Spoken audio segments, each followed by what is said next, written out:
Diana was fully aware throughout the engagement that Prince Charles was very involved with Camilla, knowing all the time that your fiancé may love you. I suppose he told her that he loved her, although, you know, having made the comment about whatever love means, you have to even wonder whether he did that. But certainly she would be aware throughout that Charles was mentally, if not physically, involved with Camilla. I mean, to the extent that they were speaking all the time on the phone, and he carried photos of her, and he was sending her presents. That, for a young bride-to-be, is, I imagine, horrific. And I do think that physically he gave up any relationship with Camilla Parker Bowles, at least for a year, maybe 18 months. It did stop, and he did try. Even if it wasn't physical, every time there was a problem in the marriage, and it began within minutes almost of the ceremony at St. Paul's, it certainly was a problem on the Royal Yacht as they went through the Suez Canal and into Egypt. Every time there was a problem, Charles could not seemingly discuss it with Diana. He would immediately ring Camilla. He did try. I think he really did try. But he never was out of contact with Camilla, that was the point. He used to phone her still. And I think for Diana, the emotional engagement with Camilla was as painful as the physical. And in that sense, you could say he never really did give up Camilla.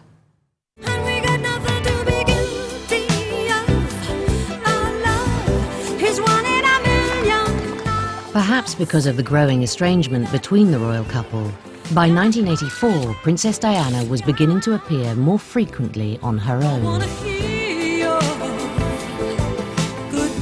By this time, it seems highly likely that Prince Charles had indeed resumed his relationship with Camilla Parker Bowles, though there are many theories about exactly when it happened. Princess Diana herself implied that Prince Charles went back to Camilla Parker Bowles in 1984, about 3 years into their marriage.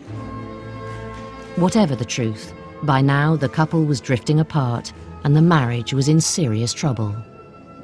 When things started to get a bit difficult, then I think the friends sort of propelled Camilla back in there, and I would have thought Camilla was always in his mind.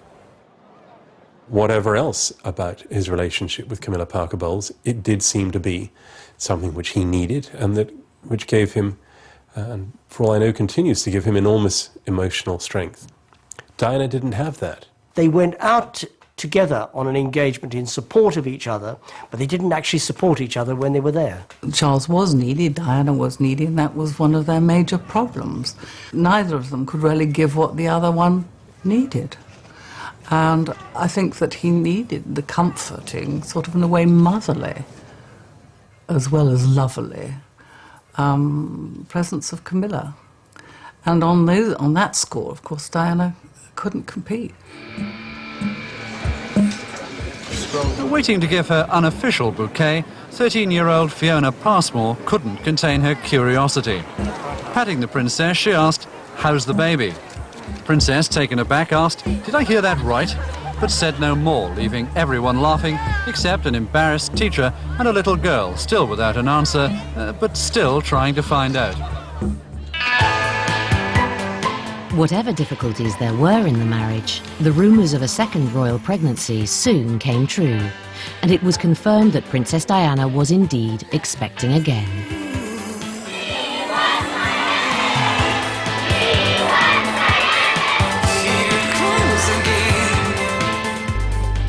Hello,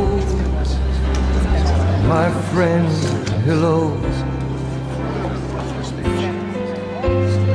It's good to meet you so.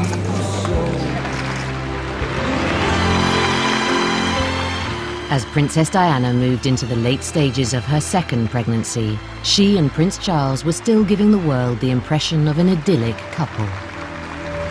But in private, the birth of Prince Harry was to mark a vital turning point. Like any father, Prince Charles was keen to introduce his two sons to each other at the first opportunity. And so it was that Prince William was led by the hand back to the room where he was born 2 years ago. It was the birth of Prince Harry that, according to Princess Diana, marked the moment when her marriage effectively died, as she told Andrew Morton.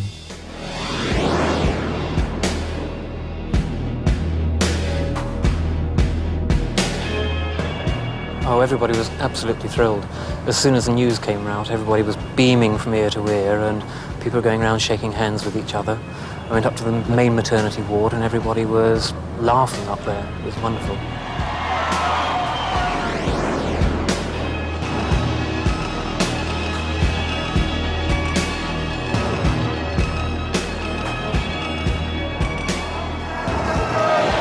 The princess looked happy, relaxed and well recovered from her labour. In many respects, neither Charles nor Diana gave the marriage very long. In terms of the chronology, they gave their marriage 3.5 years, 4 years, and before they went their separate ways, which by any standards, especially when it's a royal marriage where this is the future King and Queen of England, neither of them actually gave it the full heft that they should have done. Unknown to the public, this was the moment when, for Princess Diana, the royal marriage effectively ended. Then it was all over and they drove away to Kensington Palace to start life quietly and alone as a newly enlarged family.